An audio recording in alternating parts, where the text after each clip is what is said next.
Ever stop to think about those unseen forces, the quiet powerhouses driving, well, pretty much everything around us? From factories making our stuff to the phone right there in your pocket.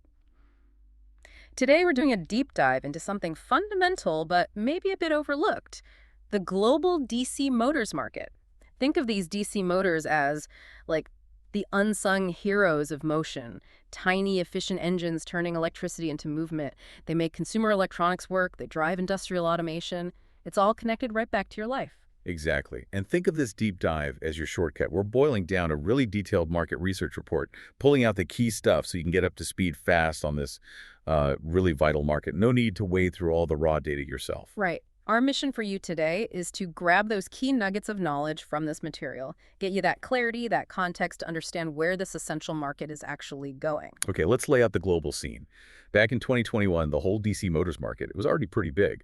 We're talking sales revenue of $427.539 million. Almost $500 million. Yeah. But here's the thing. That number, it's projected to climb to $530.45 million by 2025. And then looking further out to 2033, we're expecting to hit a substantial $816.547 million. Wow, that's almost double the 2021 figure. It is. And that reflects a compound annual growth rate, the CAGR, of 5.54%, which, in market terms, points to really steady, solid growth year after year. Okay, 5.54%. Let's unpack this a bit. That global growth sounds, well, impressive. But what's really driving it? What's the engine behind these engines? Yeah, that's the key question, isn't it? If you connect it to the bigger picture, it really comes down to a few major global trends. First off, there's industrial automation, factories getting smarter, more robots. All that needs precise DC motors. Right, automation. Makes sense. Second, electric mobility. That's huge right now. EVs, e-bikes, scooters, they all lean heavily on efficient DC motor tech. Okay, so transport's a big piece. And finally, smart homes. IoT devices everywhere.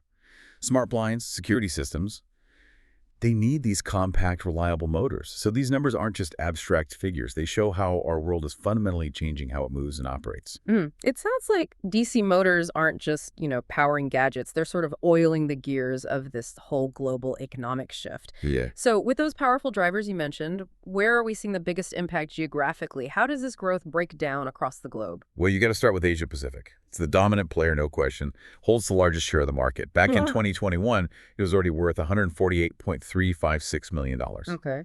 And it's projected to grow to $279.259 million by 2033. That's a CAGR of 5.463%. Still very strong. Right. Asia Pacific is massive, and I assume China's a big part of that story. Oh, absolutely. Yeah. China's contribution is significant. Its revenues were about $58.897 million in 2021, and that's expected to reach $109.47 million by 2033. That's a 5.329% CAGR. Solid, consistent growth. Okay, China's the giant. But you said Asia Pacific overall. Is there anyone else really standing out there? Any surprises? Well, while China is foundational, the country that's really grabbing attention is India. It's emerging as the fastest growing nation in the region. India. Interesting. Yeah, its market started at $18.85 million in 2021, and is forecast to hit $39.246 million by 2033. That's an impressive CGR of 6.185%. Really stands out. Over 6%. What do you think is driving that specifically in India? It likely points to a big jump in domestic demand. Could be a link to, rapid industrialization there, or maybe a boom in local consumer electronics manufacturing. And Japan is also significant, going from $19.759 million to $33.892 million, though at a slightly slower 4.488% CAGR. Plus, you see consistent gains across South Korea, Australia, Singapore, Southeast Asia, Taiwan. Growth rates from about 3.8% up to nearly 6%. So the whole region's buzzing. Okay, so Asia Pacific is clearly the heavyweight champ. But you mentioned sometimes the really interesting growth stories happen elsewhere. Where else should we be looking? That brings us to Africa. And here's where it gets really interesting. Africa, okay. Yeah, this market showed, well, one of the strongest performances globally. It started at $36.341 million in 2021. And it's projected to jump to $87.501 million by 2033. That gives it the highest global CAGR we've seen, 6.897%. Wow, nearly 7% annual growth. That is remarkable, especially starting from a smaller base. What about specific countries there? You see places like South Africa with a, 7.392% CAGR, and Nigeria close behind at 7.231%. What does that tell us? That's a great point. High growth like that often signals major investment. Think new infrastructure, manufacturing expansions, maybe even big renewable energy projects. These economies are modernizing quickly, and DC motors are absolutely fundamental to that, from factory automation to, say, off-grid solar power systems. Right, so it reflects a broader development story. Exactly. It feels like a real foundational shift happening in parts of the continent. That really puts those numbers in perspective. Okay, let's pivot. What about North America? How does it stack up? North America is still a very substantial market, of course. It was $122.276 million back in 2021, and it's expected to grow to $223.941 million by 2033. The TAGR there is solid at 5.25%. Okay, and I guess the U.S. leads the pack there in terms of overall size. Yep, the United States is the leader, $91.86 million in 2021, projected to reach $160.681 million by 2033. That's a 5.016% CAGR. So steady growth in the U.S. Any other highlights in North America? Well, Canada's showing strong growth too, 5.806% CAGR. But the real standout growth-wise is Mexico. It boasts an impressive 5.94% CAGR. That's the highest in the North American region. Mexico, interesting. Why do you think that is? It's likely a sign of growing manufacturing investment, nearshoring trends perhaps, plus increasing automation in its own industrial base and rising consumer demand. Got it. Okay, fascinating dynamics there. Now, let's cross the Atlantic. Let's turn our attention to Europe. Right, Europe. Its market was valued at $67.124 million in 2021, and it's anticipated to grow to $123.448 million by 2033. That's a healthy CAGR of 5.305%, pretty much in line with the global average. Okay, and looking at specific countries, the UK seems to be leading the growth charge among those listed, right? Over 6%. That's right. The United Kingdom shows a 6.159% CAGR, going from $10.203 million to $21.219 million. But what really jumps out is the rest of Europe category, nearly 9% CAGR. That's huge. What's driving that kind of growth outside the big economies like Germany or France? Yeah, 8.933% is definitely eye-catching. It's probably a mix of things. We're likely seeing strong public investments in green energy in some of these other European nations. Think wind turbines, they use DC motors. Plus, you have this surge in automation, particularly in, say, Eastern and Central European manufacturing hubs as they integrate more into global supply chains. So green energy and industrial modernization combined. Pretty much. And of course, the major players are still growing steadily. Germany goes from $16.512 million to $29.628 million. It's a 5.087% CAGR. France, $9.8 million to $17.111 million, a 4.788% rate. Italy's a bit slower at 4.399%, going from $5.826 million to $9.635 million. Russia and Spain are also growing, just slightly behind those figures, around 4.6% and 4.25% respectively. Okay, a complex but generally strong picture in Europe. Right, next up, the Middle East, often a region we associate with big projects and diversification. How's the DC motor market looking there? It's showing really strong growth, actually. Revenue started at $26.935 million in 2021 and is projected to more than double, hitting $55.038 million by 2033. That reflects a strong CAGR of 6.107%. Over 6%. And within the region, it looks like Saudi Arabia is growing fast at over 6.3%, and the UAE even faster, 6.741%. That's impressive. It really is. And that aligns perfectly with what we know about their huge infrastructure projects and economic diversification plans, moving beyond oil. Think about all the automation needed for those new smart cities, tourism developments, logistics hubs. DC motors are everywhere in those systems. Climate control, security, transport. Right, powering those ambitious visions. Okay. Yeah. And finally, let's quickly touch on South America. What's the story there? South America is also showing consistent growth. It was a $26.507 million market in 2021, projected to reach $47.36 million by 2033. That's a CAGR of 5.006%. Solid, steady expansion. And Brazil leads the way there. Yes, Brazil is the largest contributor in South America, growing at a rate of 5.176%.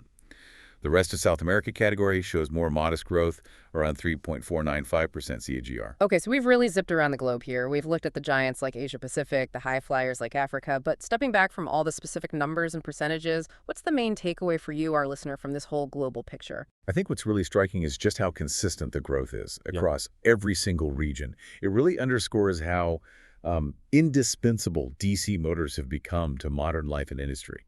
These aren't just numbers on a page. Every dollar increase means more of these quiet workhorses are being built into the things around you.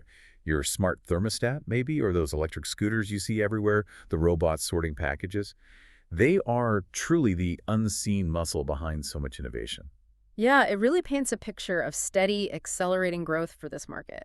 Quietly vital, just as we said at the start. From the biggest markets like Asia Pacific to the fastest growers in Africa, these little motors are driving progress in ways we often just don't notice. And maybe this raises a final thought for you to consider.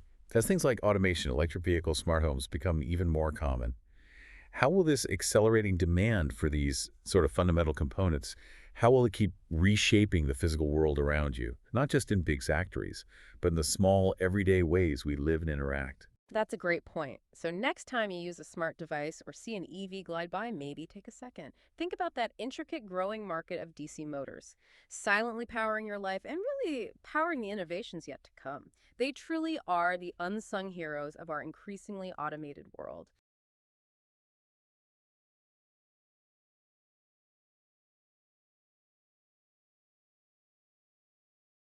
Welcome back to another deep dive. You know how it works. We take a big pile of information, dig through it, and pull out those key insights so you don't have to. Get you right up to speed. Exactly. Today, we're tackling the global packaging automation systems market.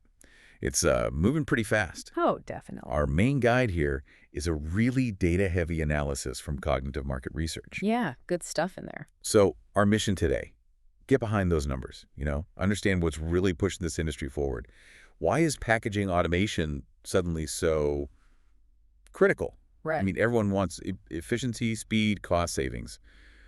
But why is it causing such a boom now? Well, that's really the core question, isn't it? What we're seeing isn't just like a minor shift, it's a big global move. Okay. Businesses everywhere are basically realizing they need to embrace digitization, robotics, automated machinery, especially in packaging. So it's more than just faster conveyor belts. Right. Oh, much more. Think robotic arms picking and placing delicate items, super fast filling and sealing, even automated systems that stack pallets perfectly for shipping, the whole package, really. The whole ecosystem. Exactly, making that final production stage faster, smarter, and just more reliable overall. Got it. And you can really see that strategic push in the global numbers. This is where it gets really interesting, I think. Yeah, the scale is something else. Okay, so check this out. Global sales revenue back in 2021 was $36.616 million, projected to hit $48.176 million by 2025. That's pretty soon. It's just around the corner. But then, looking out to 2033, it's expected to surge to $83.396 million. Wow. That's a compound annual growth rate, a CGR of 7.1%. That feels significant. It is significant. And the why behind those numbers, it's tied directly to what modern manufacturing and, frankly, global supply chains demand. Right. The pressure is on. Immense pressure for efficiency, faster production, and, yeah, serious cost optimization. Packaging automation isn't just nice to have anymore. It's essential. It's becoming a foundational technology. It gives you consistent quality, cuts down on manual errors, reduces labor costs, and crucially, it lets companies react quickly. React to what, specifically? Fluctuating demand, different product versions, maybe custom packaging requests, just-in-time needs, all that stuff that modern markets throw at you. It provides agility. Okay, that makes sense. So if we break this down by region, it's not the same story everywhere, is it? Not exactly, no. Different regions have different dynamics driving the growth. Let's start with North America. They've always been pretty big on automation, right? Absolutely. A major player. So their market was $11.241 million in 2021, forecasted to more than double $24.284 million by 2033. That's a steady CAGR of 6.567%. Right. And within North America, it's interesting because you have established industries upgrading, but also the huge impact of e-commerce. Okay. The U.S. is the biggest chunk, naturally. $7.828 million in 2021, climbing to $16.228 million by 2033. That's a 6.218% CAGR. Solid growth. But look at Canada, $2.194 million, going up to $5.285 million. That's a CAGR of 7.657%. Quite a bit faster. A lot of difference there. Well, a lot of investment in food and beverage processing in Canada, plus handling all that cross-border e-commerce traffic. And Mexico's growing steadily, too, around 6.6%. Interesting. Okay, let's hop across the pond to Europe. What's the picture there? Europe's got its own strong growth story. The numbers show $8.641 million in 2021, growing to $18.594 million by 2033. The CAGR is 6.672%, pretty similar to North America overall. Yeah, very comparable overall rate. And you see those industrial giants really leaning in. Germany, for instance. Big manufacturing base. Exactly. Forecasted to hit $4.416 million by 2033, driven by, all those Industry 4.0 initiatives. Makes sense. But what's fascinating, actually, is the UK. Their projected growth is even stronger, a 7.797% CAGR. Really? Why is that? Seems to be a big push to modernize logistics and consumer goods sectors, maybe partly driven by needing more efficient domestic operations due to, changing trade patterns. Interesting angle. And then you've got France, Italy, Russia, all making significant contributions, plus steady growth even in smaller markets like Luxembourg, clocking in around 6.9%. Right. It's widespread. Okay, widespread in Europe. But now, Asia-Pacific. The report calls it one of the fastest-growing regions. Oh, absolutely. The growth there is really dynamic. The numbers are pretty stark, starting at $5.932 million in 2021 and projected to hit $15.222 million by 2033. That's a CAGR of 8.364%. That's high. Very high. China is obviously a huge part of that, growing from $1.833 million to $4.816 million, just massive scale. Right. But if you connect this to the bigger picture, look at India, a truly remarkable 9.266% Spisari. Wow, nearly 10%. Yeah, growing from $0.78 million to $2.191 million. It's just explosive growth, really tied to their booming e-commerce and the formalizing of logistics. You need automation to handle those volumes. Very good. And it's not just them. Japan, South Korea contribute significantly. And then you have places like Australia, Singapore, Southeast Asia, Taiwan, all with CAGRs over 7.5%. Any standouts there? Taiwan is actually leading that pack with a 9.8% CAGR, likely linked to their high-tech manufacturing, needing incredible speed and precision in packaging electronics. Incredible numbers across APEC. Okay, let's shift again South America. What's happening there? South America is definitely part of the story, showing solid expansion. We see it going from $4.98 million in 2021 to $10.476 million by 2033. That's a 6.427% CAGR. Right. Brazil is the major contributor there, unsurprisingly. Big internal market, lots of agriculture resources. Yeah. They're projected to go from $1.797 million to $3.93 million. But you also see steady growth above 6% in places like Argentina, Colombia, Chile, Peru. It's thriving it there. It seems to be improving industrial infrastructure generally, plus rising local demand for consumer goods. As economies grow, that need for efficient production just naturally follows. Makes sense. And the Middle East. Yeah. Often focus on other sectors, but automation must be playing a role. It definitely is, gaining traction quickly. The market there goes from $3.112 million in 2021 up to $7.488 million by 2033. That's a strong CAGR, 7.577%. Yeah, and the leaders there, like Saudi Arabia, the UAE, Qatar, they're all showing really robust growth rates. Saudi at 7.8%, UAE even higher at 8.079%, Qatar around 7.7%. Why such strong growth there? A lot of it is tied to economic diversification efforts moving beyond oil. Huge investments in new manufacturing, logistics hubs, and automated packaging is just a critical piece of that puzzle for high-volume output. Got it. Okay, last reach in Africa. The report frames this as a significant high-growth story. And the numbers back that up. It's a really interesting area to watch. Total sales project to hit $7.331 million by 2033, up from $2.71 million in 2021. That's driven by a strong 8.069% CAGR overall for the continent. Very strong. South Africa is leading that charge, expected to reach $3.504 million by 2033. And look at its CAGR, 8.823%. Wow, that's even higher than India's almost. It's right up there. Reflects its established industrial base, but also, a growing consumer market. But what's really key is the acceleration across the continent. Nigeria is growing fast. The rest of Africa category shows strong growth, too. That's the driver. It really points to rising industrial demand overall, urbanization, growing middle class, more local manufacturing, trying to meet that internal demand. It really raises an important question, doesn't it? Which is? As these economies continue to develop, get more investment, what's the potential for even faster acceleration in these markets? Could they leapfrog some stages? That's a fascinating thought. So let's try and bring this all together. We've toured the globe, looked at a lot of numbers. What's the big takeaway here? Well, the overarching message from the source material is pretty clear. Yeah. The global packaging automation systems market is seeing really robust, consistent growth. pretty much everywhere. It's not a regional fluke, it's global. Exactly. And it underlines that shift we talked about at the start, automation in packaging. It's moved past being optional, past being just a competitive edge. It's table stakes now. It's basically a necessity for any kind of scalable, efficient production in the modern world. Think about the impact on global supply chains. Oh, so? Products get packed faster, more consistently, often using less material, which is good for sustainability too. Factories can run 24/7 if needed. They can handle those crazy peaks in demand, like holidays. Right. And it helps ensure the product gets to the consumer intact.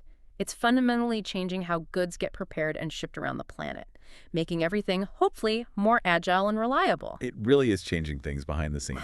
Okay, so here's something to think about as we wrap up. Yeah. Just consider, as you go through your day, how many things you touch or use your coffee, that package that arrived, groceries passed through some kind of automated packaging system. Probably most of them. Probably. So what does it really mean for the future of manufacturing, for logistics, for all of us, when this automation goes from being, an advantage to just the fundamental way things have to be done everywhere? Deep question to ponder. Definitely something to think about. Thanks for joining us on this deep dive. Keep digging into the world around you, and we'll catch you on the next one.